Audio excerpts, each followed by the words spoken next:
வணக்கம். ஒரு சாதாரண கிராமத்து பொண்ணு தேசத்திலேயே ஒரு பெரிய போலீஸ் அதிகாரியா ஆக முடியுமா? இன்னைக்கு நாம பார்க்க போறது பிருந்தா மாரியோட உண்மை கதை. இது ஒரு லட்சியம் எப்படி வாழ்க்கையை அடியோடு மாத்துங்கிறதுக்கான ஒரு சக்தி வாய்ந்த சான்று. இந்த ஒரு கேள்விதான் பிருந்தாவோட மொத்த வாழ்க்கையும் ஓட வச்சது. வாங்க இந்த கதை முடியும் போது இதுக்கான பதில் நமக்கும் கிடைக்குதான்னு பாப்போம். சரி, வாங்க பிருந்தாவோட கதை எங்கிருந்து தொடங்குச்சுன்னு பார்க்கலாம். அவங்களோட இந்த அசாதாரணமான பயணத்தோட ஆரம்ப புள்ளி இதுதான்.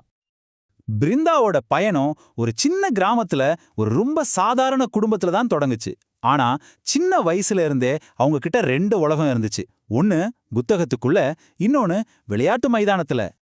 பிருந்தாவோட திறமையே ஒரு மாதிரி அசாத்தியமானதுங்க. பாருங்க, ஒரே நேரத்துல ரெண்டு வேற வேற உலகத்துல அவங்க கெட்டிக்காரியா இருந்தாங்க. கிளாஸ் ரூம்ல அவங்க தான் ஃபர்ஸ்ட் ஸ்டூடெண்ட்னா, பிளே கிரவுண்ட்ல அவங்க ஒரு சாம்பியன். இங்க பாருங்க, இது வெறும் பர்சனல் வெற்றி கிடையாது. இவ்ளோ சின்ன வயசுலயே நம்ம நாட்டுக்காக ஜெயிக்கணும் அப்படிங்கிற எண்ணம் அவங்களுக்குள்ள எவ்ளோ ஆழமா இருந்திருக்கு பாருங்க. சரி, இவ்வளவு சிறப்பான ஒரு பவுண்டேஷனோட அவங்களோட அந்த கடைசி இலக்க பத்த வச்ச தீப்பொறி எதுவா இருந்துச்சு? யோசிச்சு பாருங்க. ஒரு பெண் அதிகாரி, அந்த கம்பீரமான யூனிஃபார்ம், அவங்களோட அந்த உறுதியான குரல், மக்களை அவங்க கையாண்ட விதம், இதெல்லாம் பிருந்தாவோட மனசுல ஒரு பெரிய தீப்பொறியை உண்டாக்கிடுச்சு. நம்ம நாட்டுக்கு சேவை செய்யணும்னா இதுதான் சரியான பாதைன்னு அந்த நிமிஷமே அவங்க முடிவு பண்ணிட்டாங்க. அவங்களோட கனவு எவ்ளோ பெருசுன்னு நாம புரிஞ்சுக்கணும்னா முதல்ல ஐபிஎஸ்னா என்னன்னு தெரிஞ்சுக்கணும். இது வெறும் ஒரு வேலை இல்லைங்க, இது ஒரு மிகப்பெரிய பொறுப்பு. அந்த ஒரு நிமிஷத்துல இருந்து பிருந்தாவோட பாதை ரொம்ப தெளிவாயிடுச்சு. அவங்களோட ஒவ்வொரு அடியும், ஏன் அவங்க வாங்குற ஒவ்வொரு மூச்சும் கூட அந்த ஒரே ஒரு லட்சியத்தை நோக்கிதான், ஐபிஎஸ். கனவு காண்றது சுலபம், ஆனா அதை நிஜமாக்குறது? வாங்க பிருந்தாவோட பயணத்திலேயே ரொம்பவும் கடினமான கட்டத்தை இப்ப நாம பார்க்கலாம். அவங்களோட டிசிப்ளின் நம்மள பிரமிச்ச வைக்கும். விடியற் காலையிலே கிரவுண்ட்ல ஓடுற ஒரு அத்லீட், ராத்திரியில விளக்கு வெளிச்சத்துல படிக்கிற ஒரு தீவிரமான மாணவி, உடம்பையும் மனசையும் ஒரே நேரத்துல அவங்க ட்ரெயின் பண்ணாங்க. இதுதான் அவங்களோட தாரக மந்திரம்.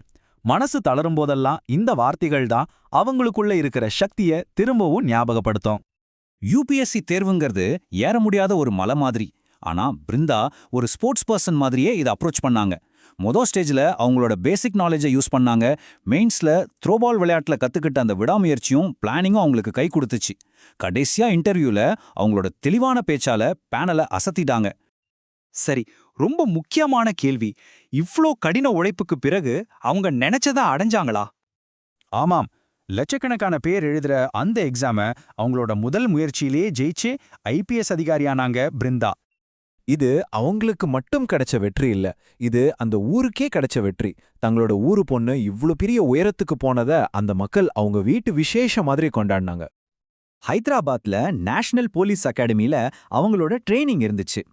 அங்க ரொம்ப கஷ்டமான பிசிக்கல் எக்ஸசைஸ் எல்லாம் கூட ஸ்டேட் லெவல் பிளேயரான பிருந்தாவுக்கு ரொம்ப இயல்பாவே வந்துச்சு. அவங்களோட ஸ்போர்ட்ஸ் பேக்ரவுண்ட் அவங்களுக்கு ஒரு பெரிய பிளஸ்ஸா இருந்துச்சு. இப்போ ஒரு ஐபிஎஸ் அதிகாரியா பிருந்தாவோட கதை ஒரு முழு வட்டத்தை நிறைவு செஞ்சிருக்கு. ஒரு காலத்துல இன்ஸ்பிரேஷனை தேடினவங்க இன்னைக்கு மத்தவங்களுக்கு ஒரு பெரிய இன்ஸ்பிரேஷனா மாறியிருக்காங்க. இன்னைக்கு எந்த சமூகத்தை பார்த்து அவங்க இன்ஸ்பயர் ஆனாங்களோ அதே சமூகத்துக்கு நேரடியா சேவை செஞ்சு அவங்கள பாதுகாக்கிற வேலையில இருக்காங்க. அன்னிக்கு ஒரு பெண் அதிகாரிய பார்த்து அவங்க இன்ஸ்பயர் ஆனாங்க. இன்னைக்கு அவங்களே பல இளம் பொண்ணுங்களுக்கு ஒரு இன்ஸ்பிரேஷன். அவங்க சொல்ற மெசேஜ் ரொம்ப சிம்பிள்: உங்க கனவு தான் உங்க சக்தி. சரி, பிருந்தா மாரியோட இந்த நம்ப முடியாத பயணத்திலிருந்து நாம கடைசியா கத்துக்க வேண்டிய பாடம் என்ன? இதுதான் பிருந்தா மாரியோட வாழ்க்கை பாடம். உறுதி, ஒழுக்கம், முயற்சி, இந்த மூணும் இருந்தா எந்த கனவும் நிஜமாகும். உங்க கனவு என்ன? அதை அடைய இந்த மூணையும் நீங்க பயன்படுத்த தயாரா?